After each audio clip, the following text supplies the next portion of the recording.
Hello there, fellow adventurers. This month marks the 4-year anniversary of this channel, and in this 50th episode I'm celebrating the occasion by talking about my favourite adventure game of all time.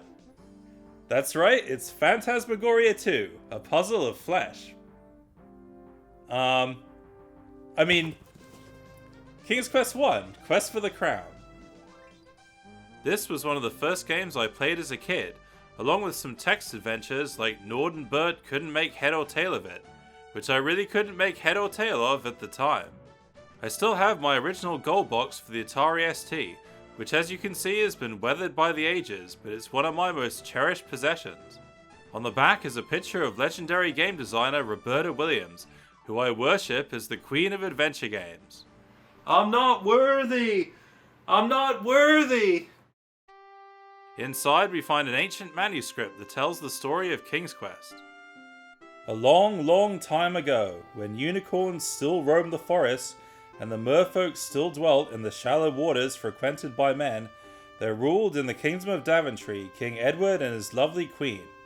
The people of Daventry were prosperous and happy, and everywhere peace reigned.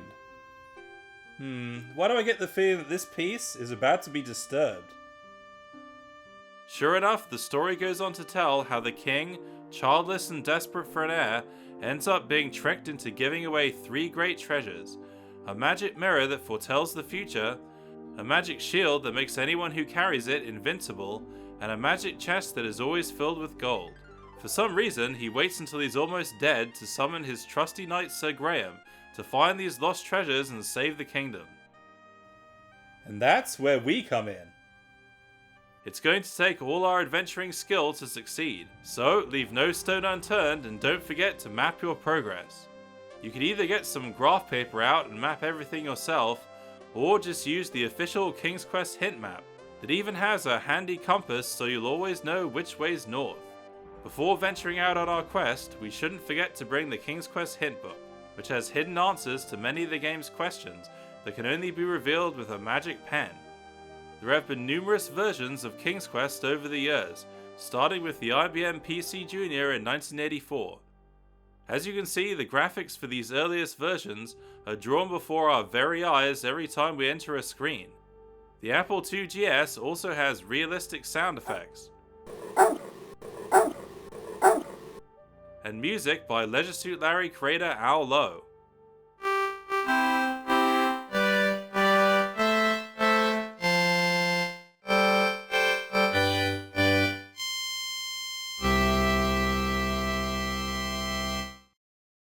In this episode, I'm going to be looking at 4 versions in particular: the one for DOS in 1986, the 1989 Sega Master System version, the official 1990 remake by Sierra, and the unofficial fan remake by AGD Interactive in 2001. Let's begin with the DOS version of King's Quest from 1986. First off, we're greeted with a glorious rendition of Greensleeves.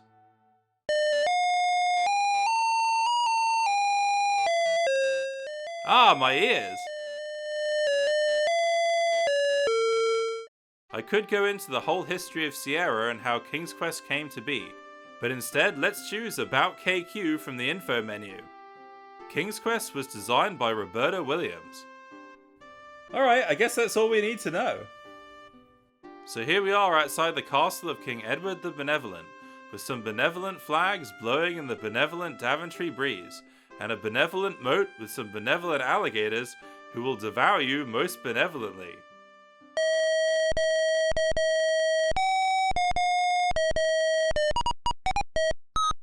This is just one of the many Sierra-style deaths we'll encounter in this game.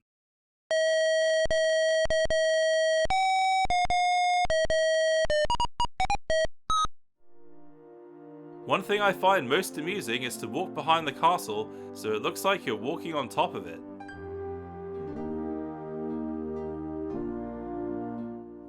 It's the simple pleasures. This is before the days of pointing and clicking, although the Apple II GS version does have mouse support. Every command is made by typing into the text parser. So if we want to open the door to the castle, we type open door. Yup, that's the same tune that plays every time I open a door. We find the king sitting alone on his throne. I guess his subjects are all out looking for those lost treasures. Before talking to him, always remember to bow first. If you look at the top, you'll see that we now have a score of 4 points, 3 for bowing and 1 for opening the castle door, out of a total of 158. Maybe if we keep bowing, we can reach maximum points without even leaving the castle.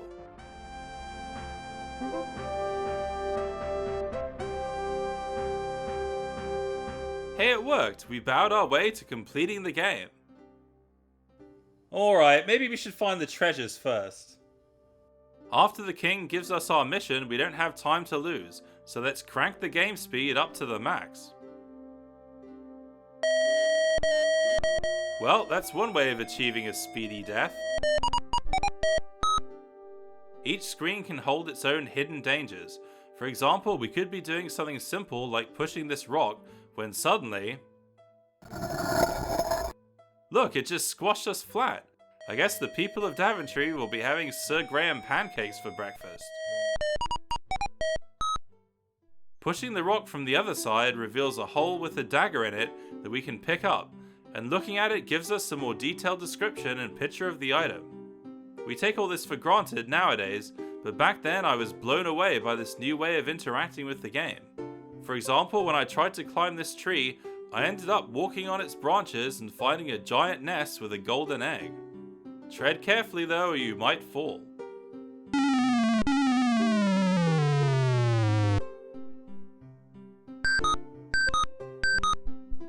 Somehow we survived and lived to try again. The golden egg is one of the optional treasures we can find that aren't essential to completing the game, but give us valuable points.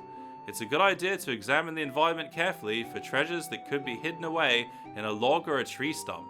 One of the most curious items we find is a bowl with the word "fill" written inside it. I wonder what that means. Fill. Wow, the bowl magically filled up with stew. Time to visit the woodcutter and his wife who have fallen on hard times. So hard, in fact, they have holes in their floor that go right down into the bowels of the earth. I love how the woodcutter waves his arms around when he talks. Reminds me of Stan from The Secret of Monkey Island. We can give them the bowl of stew, but that's only good for one meal. If you really want to be a King's Quest aficionado, you should not only give them the bowl, but also teach them how to fill it. As a token of their gratitude, the couple give us their prize fiddle. Let's strike up a lively tune to celebrate.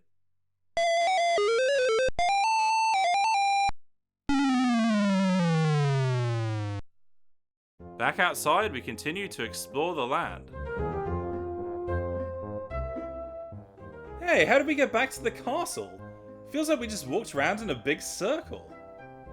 That's right, the Kingdom of Daventry is indeed round, and the screens wrap around, so if you keep going in one direction, you'll eventually come back to where you started. On our travels, there are various enemies that can show up at any time, which is why it's a good idea to use a technique I like to call living on the edge. In other words, staying near the edge of the screen in case one of them shows up. This pesky dwarf runs around like he's training for the Dwarf Olympics, and will steal our treasure if he gets too close.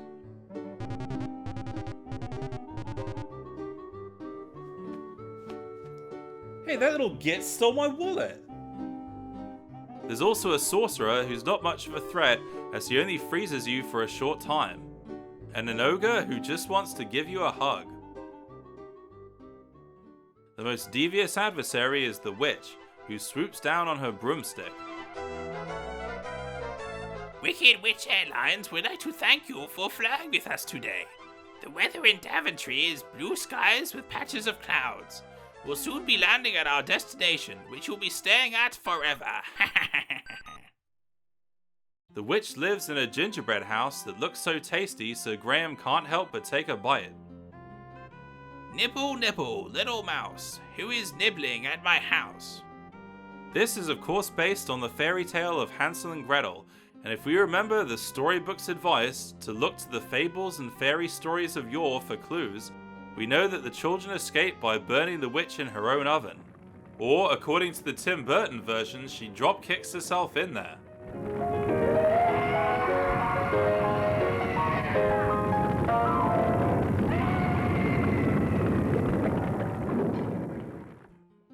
we have to do is hide out in her bedroom until she comes home, then sneak up on her from behind and push her into the oven. This gets us 7 precious points, and we even get to hear her death scream in the Apple II GS version.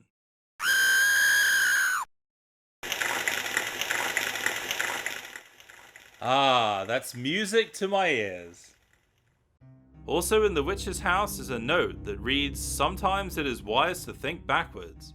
This is a clue to the infamous gnome puzzle, which we'll get to shortly. But first, this ordinary looking well hides the secret to finding one of the 3 treasures. We just need to have faith and take the plunge. Beyond the well is the lair of a fearsome fire-breathing dragon. Oh, what a cute creature. I'm going to call it Snaggletooth. To get the magic mirror, we can simply kill the dragon by throwing our dagger at it. Oh, poor Snaggletooth. Now I feel bad. There is a less violent way to go about this, however, which also gives us more points. Let's give Snaggletooth a bath. Alright, we got the first of the great treasures. As you are holding the magic mirror, you look into it and see a vision of yourself with a crown on your head. The magic mirror reveals the future, right? So, what does this mean?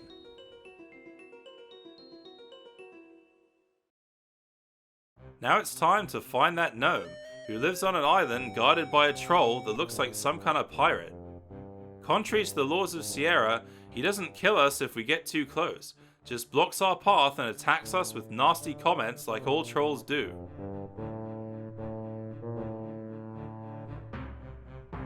We can give him one of our treasures, but that loses points. In order to defeat him, we must enlist the help of another loyal knight of Daventry, Sir Billy the Goat. Sir Billy loves carrots and follows all who carries one. So let's get our nice tasty carrot out and show it to Billy. Who wrote this script? With Billy by our side, no enemy will dare attack us, and of them all, the troll is Billy's arch nemesis.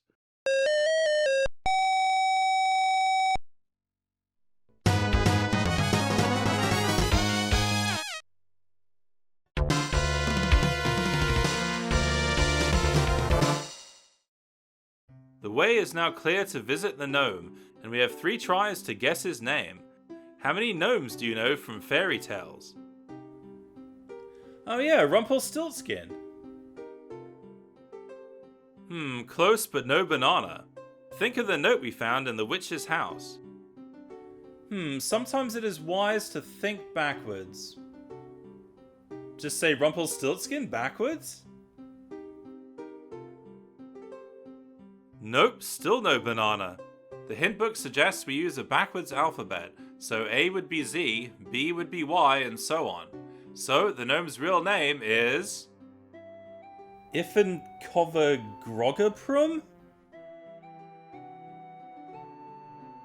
Oh wow, we finally guessed it. As a reward, the gnome gives us some magic beans. All that just to get some bloody beans? Oh well, I am kinda hungry.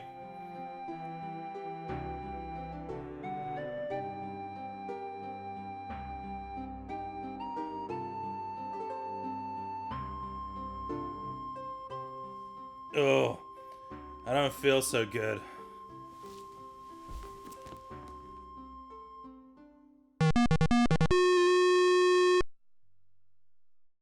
So obviously, eating the beans is not a wise thing to do, and in fact is one way to make the game unwinnable, as you won't be able to retrieve all the treasures.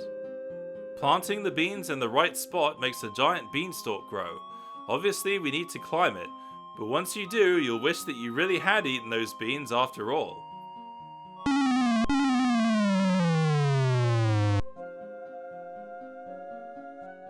Oh dear, it's Sir Graham pancakes on the menu again, this time with beans.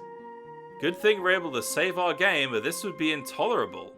The best strategy is to save every few pixels and slowly inch our way up. That's it, keep going. Almost there. Bollocks.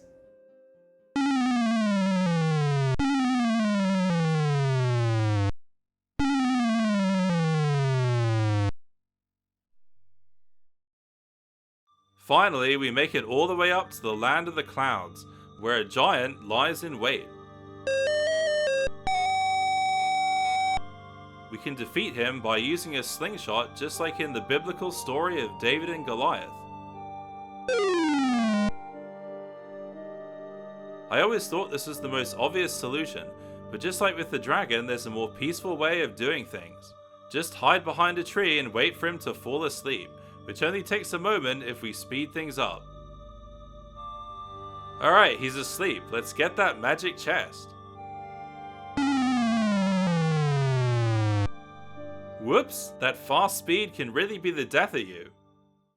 And speaking of death, get ready to face this treacherous staircase that goes all the way down again. It's actually not that dangerous as long as we stay close to the wall. It turns out that even if we didn't guess the gnome's name correctly, he would still have given us a gold key that would open the way up these stairs and save us all the beanstalk bollocks, although it wouldn't give us maximum points. That's just one of the many things I love about King's Quest. There's so many ways to go about solving the puzzles that no playthrough is the same, and each player has their own unique experience. Another thing I love is the sense of mystery, wondering what's on the next screen, and figuring out how to get to those seemingly inaccessible areas, like the hole in this rock that's too small for us to get through, and all we can see is a faint green glow coming from inside. Here we can see a mushroom on the other side of this raging river, but we're not able to get to it. That mushroom is just sitting there taunting us. You want me, don't you? Yeah, that's right. Come and get me then. All you have to do is cross the river. Ha ha ha ha! Nice try, sucker! Getting the mushroom is actually the key to finding the third and final treasure. A friendly condor will show us the way. If we can grab a hold of it, that is.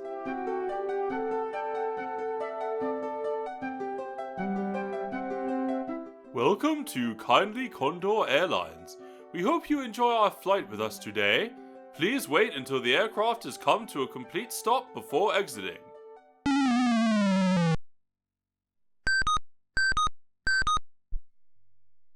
Now the mushroom is ours for the taking, and we descend into the depths of Daventry to meet our destiny. Now we're in the land of the leprechauns, but if we don't possess the 4-leaf clover, we won't leave here alive. With the 4-leaf clover, we can actually walk in there and take the magic shield from right under their noses, or you can play the fiddle and have a leprechaun rave party.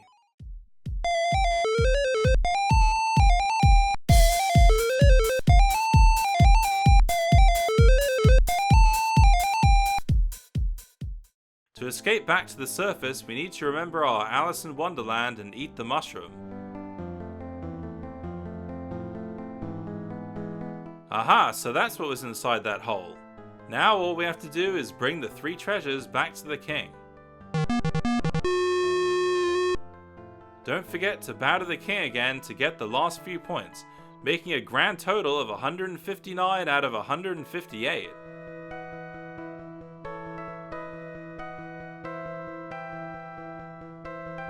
We arrive just in time for the king to die right before our eyes, and we immediately take his crown and assume the throne ourselves. Well, this video is getting rather long, so let's leave the new King Graham to contemplate how he's going to explain to the citizens of Daventry why the king is dead and how he took his place without anyone witnessing what happened. Join me for part 2 when I take a look at the other versions and see how they compare to this one. And remember, keep climbing that beanstalk, because no matter how many times you fall, if you keep on saving your game, you'll eventually make it to the top.